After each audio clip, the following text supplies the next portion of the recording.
నాకు తెలిసి first time అనుకుంటాను కావ్యకి దుగ్గిరాల ఫ్యామిలీలో అడ్డు చెప్పారు. అది ఎందుకు అడ్డు చెప్పారు ఏమనేసి మాట్లాడదాం. అలాగే రాజ్ పైన ఎంత ప్రేమను పెంచుకున్నారు అనేసి మనం ఈరోజు ఎపిసోడ్ చూస్తే మీకు అర్థమవుతుంది. ఖచ్చితంగా ఈరోజు ఎపిసోడ్ మాత్రం మిస్ అవ్వద్దండి. ఎందుకంటే ఒక ఎమోషన్స్ ఎలా ఉంటాయి, ఒక తల్లి ప్రేమ, ఒక ఇంట్లో వాళ్ళ ప్రేమ ఎలా ఉంటుంది అనేది చూపించారు. ఖచ్చితంగా మీరైతే గూస్ బంప్స్ ఫీల్ అవుతారు. అంటే మనం సినిమాల్లోనే పెద్ద పెద్ద ఎమోషనల్ సీన్లు వచ్చినప్పుడు గూస్ బంప్స్ ఎలా వస్తాయో ఈరోజు ఎపిసోడ్ చూసినప్పుడు ఆ ప్రేమలో ఆప్యాయతలు చూసినప్పుడు అదే విధంగా అయితే నాకు అనిపించింది.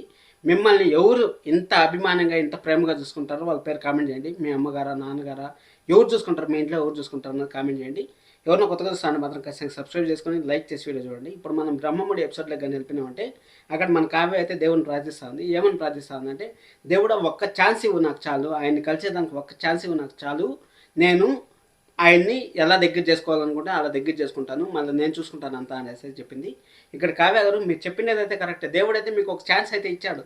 ఆ సీన్ కట్ అవుతాడంటే మనకైతే మన దుగ్గిరాల ఫ్యామిలీ మొత్తం ఫ్యామిలీ మెంబర్స్ ఎంతమంది ఉన్నారో అంతమంది దగ్గరికి పోయేసి మొత్తానికి అయితే రాజుని ఫుల్ కన్ఫ్యూజన్లో పెట్టేసి కళావతి నిన్ను ప్రేమిస్తా ఉంది అనేసి ఒక క్లారిఫికేషన్ అయితే వచ్చారు.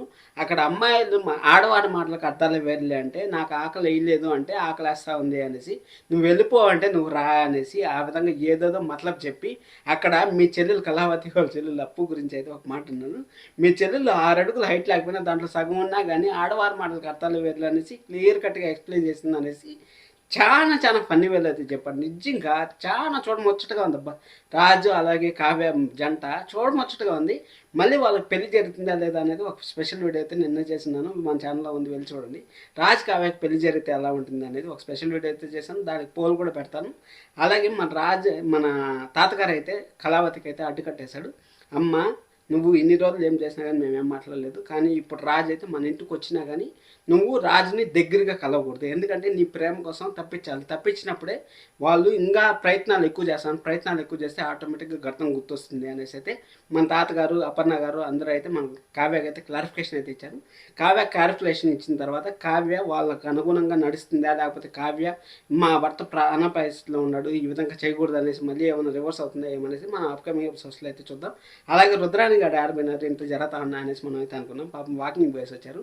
రుద్రాణి గారు మీరు చేయడం వల్లనే ఇప్పుడు మీరు అక్కడ పోయి యామినిని కలకడం వల్లనే యామినిని కలిపితే ఇక్కడికి ఆటోమేటిక్గా మన రాజు అయితే వీళ్ళింట్లోకి వచ్చి పడ్డాడు. అందుకోసమే మీరు సలహాలు ఇవ్వద్దండి రుద్రాణి గారు, దయచేసి మీరు ఊరికి సలహాలు ఇవ్వద్దండి. మీరు సలహాలు ఇవ్వకపోతే వాళ్ళ పాటికి వాళ్ళు ఉంటారు. మీరైపోయి అదే చెడ్డోళ్ళకి మంచి చేద్దాం అనుకుని పోయి మంచి వాళ్ళకి చెడ్డోళ్ళు అయిపోతారు చూడండి, అదే అంటారు. ఈ విధంగా అయిపోతుంది. రుద్రాణి గారు మీకు ఒక సలహా ఇస్తాను, మీరు ఎలాంటి కాంట్రవర్సీలు చేయొద్దండి. మీరు జస్ట్ అలా ఉన్నారో అలా ఉండండి, వాళ్ళకి అసలు ఏమి జరగదు. మీరు కెలక్తా ఉంటారు, మీరు పుండిపోయిన కారం చల్లుతా ఉంటే ఇంకా మండతా ఉంటుంది అనుకుంటారు మీరు, కానీ ఆ పుండి ఆరిపోతా ఉంది. ఆ విధంగా జరుగుతుంది మీరు చేసే పద్ధతి. మీకు ఎలా అనిపించింది ఈరోజు ఎపిసోడ్ చూసిన తర్వాత కామెంట్ చేయండి. అలాగే సబ్స్క్రైబ్ చేసుకోండి. Thank you so much.